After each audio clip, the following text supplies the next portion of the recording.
This is the Wealthy Retailer Podcast with your host, Dan Holman.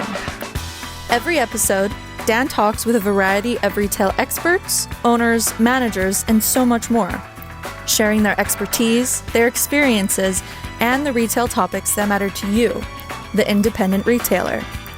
The Wealthy Retailer Podcast is brought to you by Canadian Retail Solutions. Learn more at retailbycrs.com. Hey everyone, welcome to the Wealthy Retailer Podcast. I am your host, Dan Holman. Really excited for today's podcast. I have with us today one of my favorite retailers, someone that I met back in 2013. We'll talk a little bit about as Jon and I met back in 2013. We'll chat a little bit about where we've gone in the last 7 or 8 years and what the outlook looks like. So Jon Wynn is with Gear Up for Outdoors. Gear Up for Outdoors in one of my favorite cities in Thunder Bay, Ontario, a northern town in Ontario, Canada. And if you're a Management One client, you've probably received this month's blog that Mark Weiss, the founder of Management One, wrote a blog this month, or an article on a Canadian hero who happens to have a monument in Johnstown, Thunder Bay. Mark wrote a really fabulous article on Terry Fox. Thunder Bay is a town that as a kid, I traveled through on my way to Kenora, which is another really remote, small little town in Northern Ontario, probably the most vast province or state on the continent. I don't think there's many other provinces or states that it takes a day and a half or more to get across. But without further ado, I'm going to introduce Jon and let's get started with this chat. Jon, great to have you on the podcast today.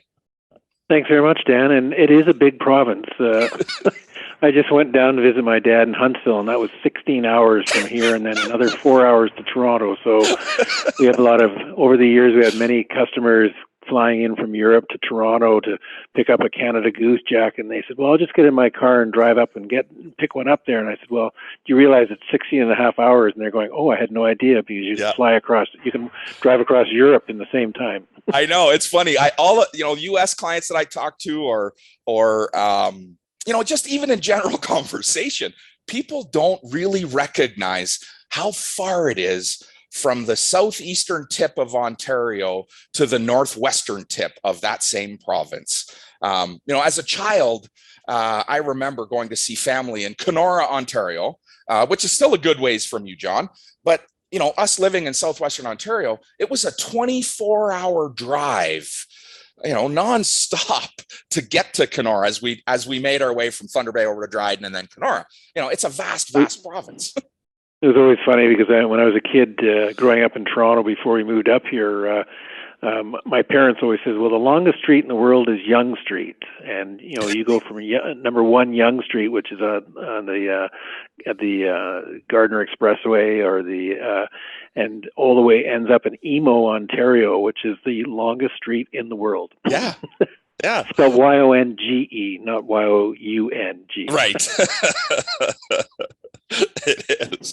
All right. So enough of our geographical talk. Let's talk a little bit of retail, Jon. So as I said, you and I met back in 2013, had the good fortune of coming and visiting you and your wife, Sandra. And this really, Jon, when we met, you had already been in the retail game for quite a while, but this isn't really where you started. You were a forestry guy.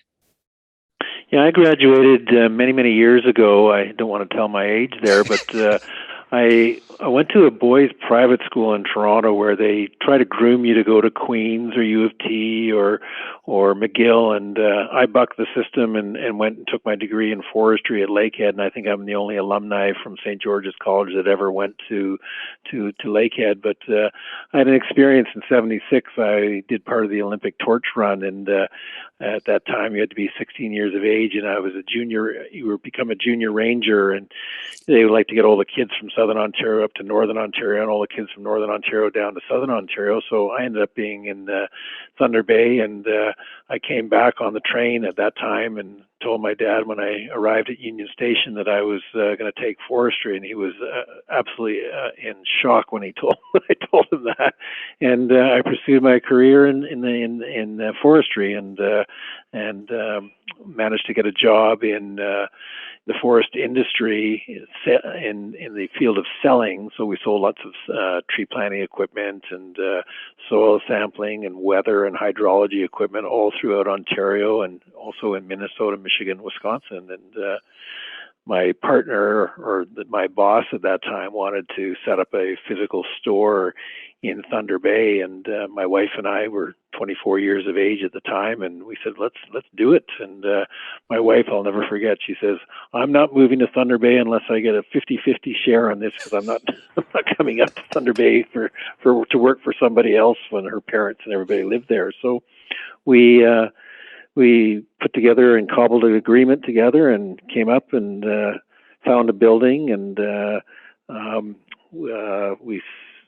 most of our major business was with the tree planting business with kids and stuff like that. So we missed, because of any business setting up, nothing that never works properly there. And we came up and missed the whole tree planting business and lost $60,000-$70,000 in business. And my partner at that time says, no, I'm getting out, and decided to leave. So my wife and I are standing, holding the bag, going, what do we do? We had no financing from the banks and no support from our family there. So we worked with our suppliers, and today those suppliers are still are even more critical today now with the situation of the pandemic and supply chain. Mm-hmm.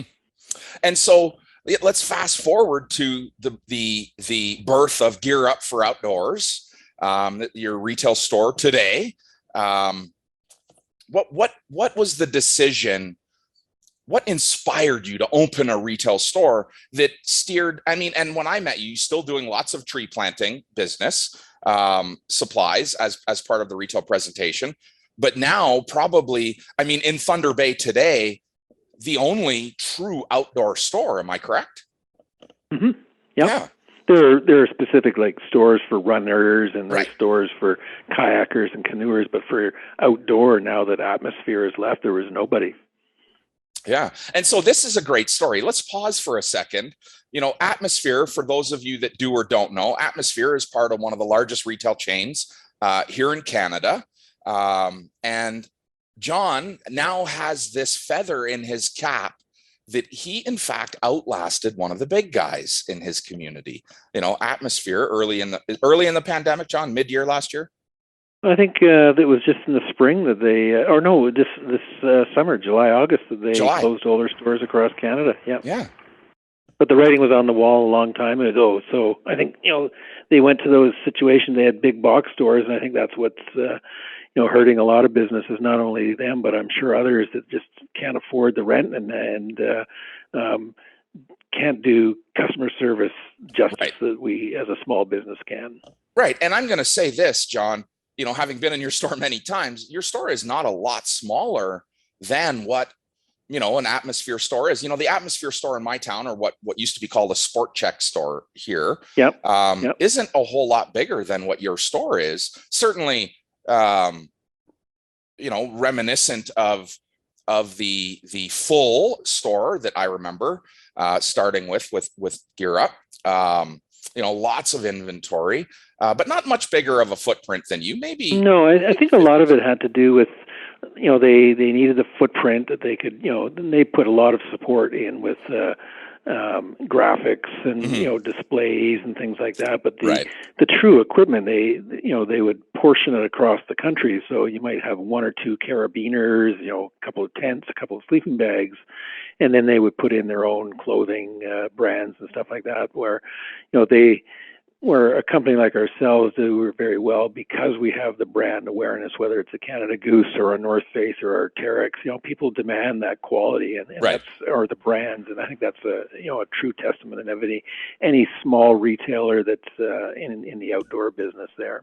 Mm-hmm. And so let's just springboard off that brand Canada Goose. I want to tell a little story. So Jon, in his bio that listeners, we are absolutely including in this podcast. We're going to make sure you get a copy of Jon's bio, a little introduction to him and Sandra and their store. It'll be in the newsletter, the weekly newsletter that goes out for the podcast. But Jon has always been a fan of technology, has always allowed technology to steer a bit of the direction. And I'm speaking specifically about Canada Goose. Jon, you were, when I met you, the premier worldwide Canada Goose guy. I mean, you were online with Canada Goose before anybody else was really online selling product. And the word pivot to you is not new. No, it was, I was saying earlier, and also in our bio, that probably 20 years ago, the weather here was warm. We didn't have a lot of snow. One of my young sales associates said, well, you should carry Canada Goose in your store. And I'm going, what the heck is Canada Goose? I don't know much about it there. And it was an iconic Canadian company in Toronto. Right. So at the time we were just pioneering our website. And at that time, everything was cut and paste and scan images onto a customized platform for a website. That was what web was back then. And we brought in about half a dozen or 7 jackets to in the store, and nobody bought them. I kept looking at these 7 jackets, going, "Oh my God, these things aren't going to sell." It's at that time it was probably $7,000 worth of inventory, and my wife, being the consummate accountant, says, "We got to get rid of these." So I put them on our website, and just like that IBM commercial where you see. Put something online, within 2 or 3 days they were all gone, and I go, what the heck is this? And I looked at the orders, and none of them were from Canada or North America. They were all from Europe.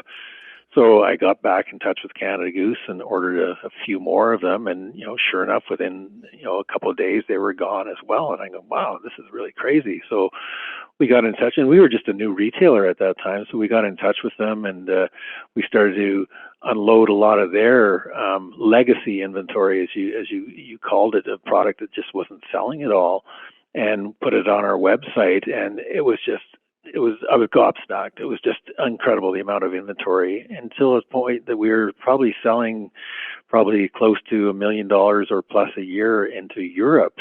And it was hilarious, Dan. The SKUs were completely out to lunch. Like usually in the retail, when you're buying, it's 1 small, 2 mediums, a couple large, and a couple of double extra large. But our SKU was all triple extra large or triple extra small, double extra small, and medium. I go, what the hell is this?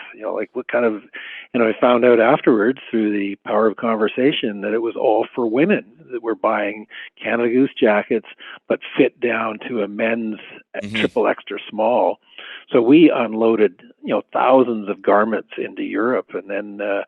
A lot of the Europeans got upset that little Gear Up for Outdoors in Thunder Bay was making so much inroads to all these distributors that they had in Europe, and that's how we started our big online presence, and we ran that ball for probably 5-7 years. And as I said in the bio, it kind of got away on us when a lot of the other retailers are starting to realize that if they want to grow their business, they've got to go online as well. And Canada Goose eventually closed the loophole of us selling into Europe, and we were stuck with a lot of inventory, and we had some great years but didn't know what to do. So that's when you just happened to come along and helped us out and get us back on track.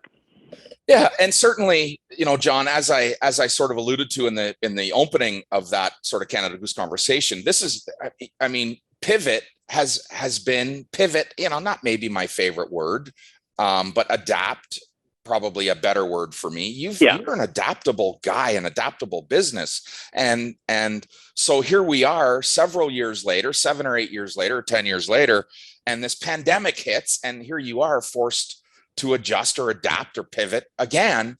And so this maybe feels a little bit like old hat. Now Jon's got to redesign his whole business again. What was the early onset of the pandemic like? Probably much like others, maybe fear-ridden. Great question. It's a super great question, because I guess a year or so before, we'd used your Management One services, which were idyllic there. It got rid of so much old legacy inventory, which was just killing us and not giving us the ability and the flexibility to sell more product, because we were just caught up in, the vicious cycle of paying bills, and get on-time delivery for stuff, and never really worked out. So we had a decision to make whether we were going to continue doing that or going forward. So we talked to you and our server people in Thunder Bay, as well as Shopify. We got in touch with Shopify, and a company by the name of Shout Media helped us out and put everything together. And it took us over a year to implement the new trajectory of the new platform, versus in the past everything was all customized. But Shopify is a Canadian company, and heard lots about it. We said, we got to go this route here. And so I think it was the end of 2009, or I think the beginning of 2019, that your team and our team worked together, and over 8 months finally came to fruition. And I remember Black Friday in November 2019, my wife and I were in Las Vegas holidaying, and waiting to see the results of the big sale. And you did very, very well, but it takes a while for product to get up online and through search engine optimization. And my wife and I are sitting in Las Vegas looking at each other going, oh my God, we spent $80,000 and this is all the sales we got. And we're going, oh my God. So roll 2 months later, the pandemic, we were down in the Caribbean, and we're told to get back to Canada because things were going to go off the rails. We got back, and I remember the day, March 17th, St. Patrick's Day. We had to lay off all our staff. The store closed, and it was just Sandra and I looking at each other going, oh my goodness, what have we done here? And it just went off the rails. It was so busy those months of the pandemic, because we had invested in the technology and the innovation to get product out the door, and we haven't looked back since in the last 18 months. The Wealthy Retailer Podcast is brought to you by Canadian Retail Solutions. Learn more at retailbycrs.com. And quite an 18 months it has been. Now, John, you're not going to hear me say this out loud very often, but hey, the pandemic has been good to me. Absolutely. And for retailers that not all retailers had the good foresight that you had, John, and that speaks to your history and what you saw happen, with that brand Canada Goose in the early days. But that there was real opportunity in you getting yourself out there in front of your customer in his and her home, where other retailers had scrambled to make that happen from March 17th, for our pandemic D-Day, March 17th forward. A lot of retailers started that transition that you had already completed. So it maybe gave you a leg up. And I know there are a lot of other retailers, across our family that had already made that decision as well and landed in a pretty good place. And so, we've had some good fortune, stores, you're in a province that has had, at best, our fair shutdowns. Yeah, at best, mediocre leadership and your fair share of shutdowns, and we're open, we're closed, we're open, we're closed, and who knows what comes tomorrow. But you've positioned yourself really well to move forward. And now, John, we're faced with a new challenge. Let's back up. I remember the very first day we sat down and chatted in 2013. And I remember Sandra is John's wife. I remember Sandra saying to me, "You're off your frickin' rocker if you think we're going to do this." And we walked into the back room and into a trailer, a 48 or 53 foot trailer full of backpacks. Yep. And so 7 or 8 years ago, inventory was plentiful. That's not the case today. Too much. Yeah. But today you're faced with not enough inventory. Our real risk now is an inventory shortage, not a surplus. It's been a critical issue. And I know, in our vertical, in the outdoor vertical, we've done very well. A lot of outdoor retailers have, because there's so many people out walking, hiking, enjoying themselves at a relatively inexpensive layout of dollars, whether it's hiking shoes and hiking boots, tents, sleeping bags, and that. We're not talking that whole, trailers and boats and things like that. We're talking just traditional outdoor. And we just got a skid of, 3 or 4 skids of tents that we've been waiting since March for, and then furniture been arriving there. And our biggest issue now is this winter is just going to be chaotic of trying to get product and educating the consumer that, if you see it, buy it, don't wait. It will not be going on sale because we just don't have the opportunity to get other product to sell. So it's a matter of your staff being educated. Like I tell my staff right now that, if somebody's looking for, say, a Canada Goose jacket or an expensive jacket, have your spouse come in, try it on, make sure it fits, wrap it up, put it under the tree, because the ability of getting products before and after Christmas is going to be zero to nothing at all there. Right. And so this does create a whole new challenge for us, but Absolutely. Also, John, an opportunity. In our outdoor world, we have traditionally, erroneously maybe, but traditionally run to end of season and then marked everything down. And we've had these massive, Black Friday or Boxing Day here in Canada, Boxing Day sales that are really just about moving inventory. Well, This year, we're going to hold margin because there is a scarcity in supply, and we're probably not going to have to discount heavily in either of those big traditional sale windows. So what are we going to do? Well, what was my first conversation to you today is what is everybody else doing there? Because you just don't know. Everybody's so accustomed to give the store away, and you were going, we can't. We just don't have the inventory to do it. Right, and nor do we have the desire to do it right now.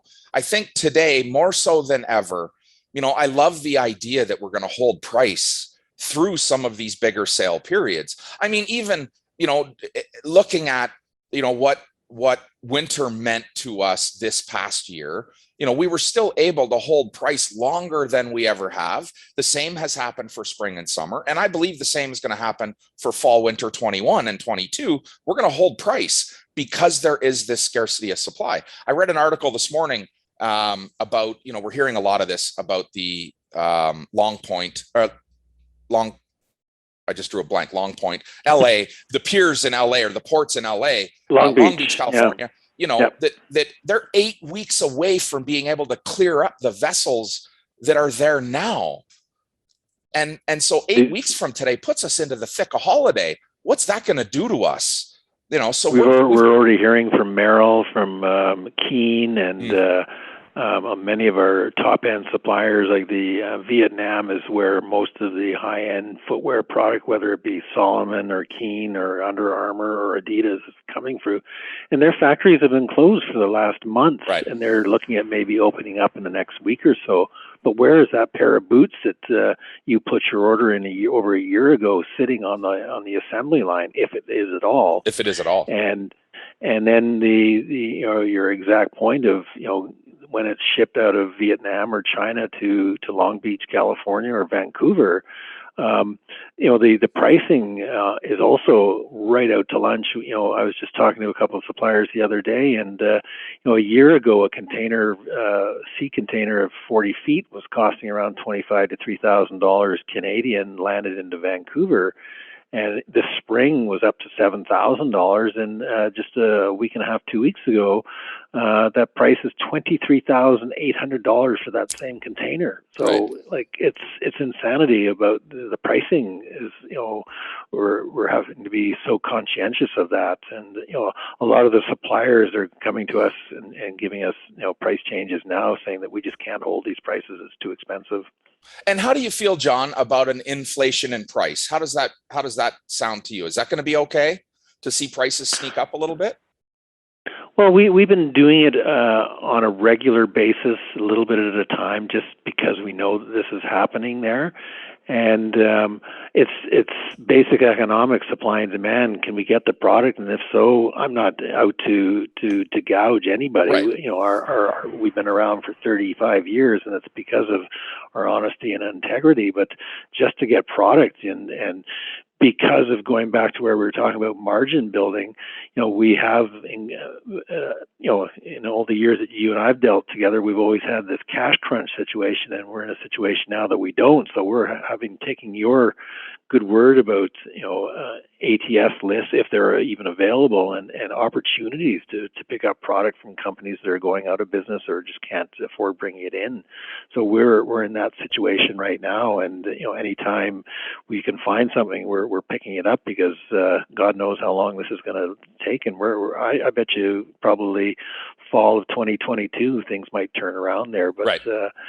Even when the country was closed, you know, like footwear and equipment were huge, but clothing was just terrible, because people want to be able to try it on, make sure it fits properly, and you know, not being able to go into a retail store and do that was very difficult. So we sat on a lot of soft goods, but at the same time we were smart and didn't bring a lot of them in. We just held back and said, no, we're not taking it because we can't afford bringing it in. But you know, everybody's size and girth has changed over the last 18 months there. When somebody says, I'm a medium, I go, no, I think you're a large now. Might be a large now. It's been a difficult transition and a huge challenge. But it's fun, you know. It's every day come in and you just stick handling around in the issue without a fire extinguisher. You know, you're using a hockey stick analogy, and that's what you've got to do. Right.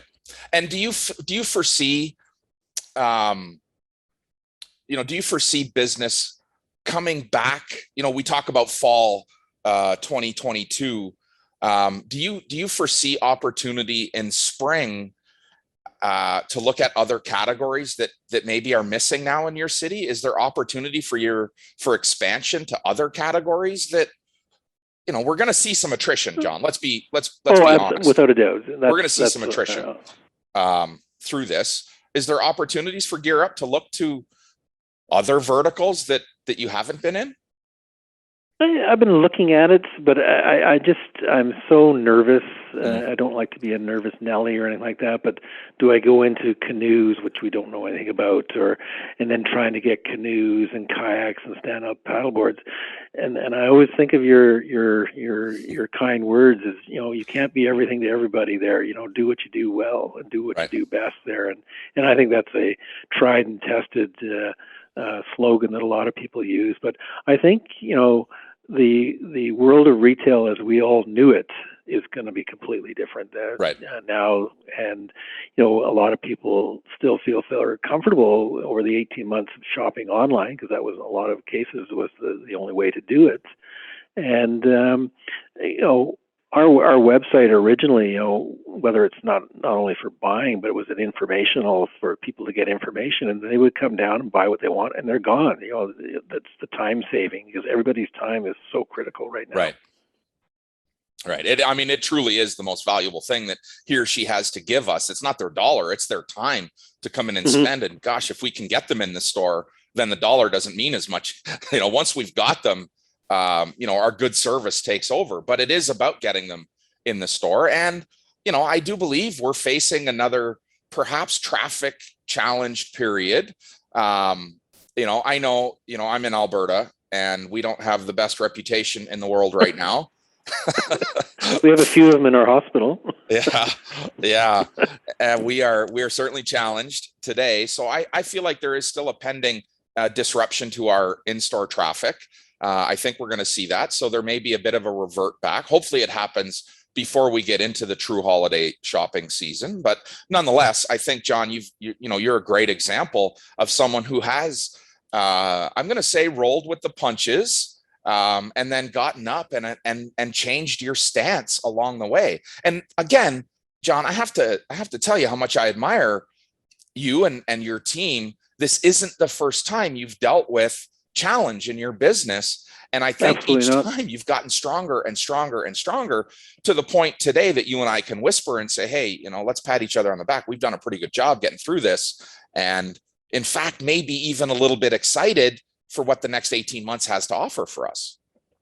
I always said, or my wife and I both said that, the day you wake up and you just don't feel like going is probably the day to hang up your keys there. But, I like a challenge. I'm one of these people who never say never. And I think you're the same the way as well, too, and you'll find a way around it. But there are some definite challenges, like, the big one, and everybody, yourself included, and I'm sure all your guests and listeners, they want to get the hell out of Dodge. I love my city of Thunder Bay, but I'd also like to go somewhere and get out of here. But that's not going to happen, and at least it may happen, but safely and how that's going to happen, like that whole travel industry, everybody's, get on a plane and I'm going, well, half the country isn't vaccinated, or half the world isn't vaccinated, and I just don't feel comfortable about that. But you got to make make where you live, and I think this has been a key factor in the outdoor vertical. People have appreciated being out with family and spending time outside and enjoying what we have in our own backyard. Mm-hmm. Yeah, I agree. And so, Jon, one more thing I want to talk to you about. Jon also has I'm not sure how to best say it, but Jon is famous for another action that he took many years ago. Jon started the largest tent sale in the world. I don't think there's ever been a bigger tent sale, especially for sure in Canada. And last year you didn't get to do is it 2 years now without the tent sale? It's been 2 years. Yeah. We used to have it in our parking lot. We'd have maybe 10 or 12 tents there. And then we moved out to a big baseball diamond, and out at the hiatus, there was close to 100 different tents. Yeah. That was set up from all our suppliers, and it was we always said it was the largest outdoor exhibit of tents outside of Boy Scout Jamboree, where you'd have maybe 100 of the same timberline tent or something like that. But we had people coming from as far away from Minnesota and Manitoba to come there, because you can't buy a tent out of a box. You want to be able to crawl into it and see what it's like, and how much dimension there is. And that's what we've parlayed into our website. Rather than your description of a tent is this by this. We give their sleeping area, give their height, how much room is in the tent, because it's hard unless you can actually physically see it there. So, we were all ready to start our big tent sale in 2019, and then things got closed, and we still have every day people, are you going to do your tent sale, or are you going to do your tent sale? And I'm going, only if we can do it safely there. But people are also got to realize that we have no tents to sell. Right. Tents are a bit of a shortage. If we were to do our tent sale this past spring, we might have had 10 tents. That's all we had. And we usually have a big carryover of tents, but we have nothing. Yeah. And that's the beauty of the web. Whether you're here in Thunder Bay or in Tignish, Nova Scotia, or Canmore, Alberta, there are people that are looking for something. And if you have that ability to get that information out to the customer and where to get it and to buy it now, it's been a huge asset, and it's the only thing. It's like you said, it's the technology that's kept us in the forefront. Yeah. Jon, I as you know, I've said this to you before. I am always in awe of the great work that you've done over the years. I value our partnership, our friendship. We don't get to spend nearly as much time together as I would like to, or as we maybe once did in the past. But kudos to you, my friend. Keep up the good work and keep fighting the good fight. Well, and the same goes back to you and your team at Management One and Retail Pro. It's technology. That's what makes us work there, and your team is outstanding. It helps us every day, and something that comes up, and it does come up. It's the challenges that we need, and it's one less thing to worry about when we can deal with you guys on the back end of things there. Gee, that's awfully nice, Jon. Thanks for saying that.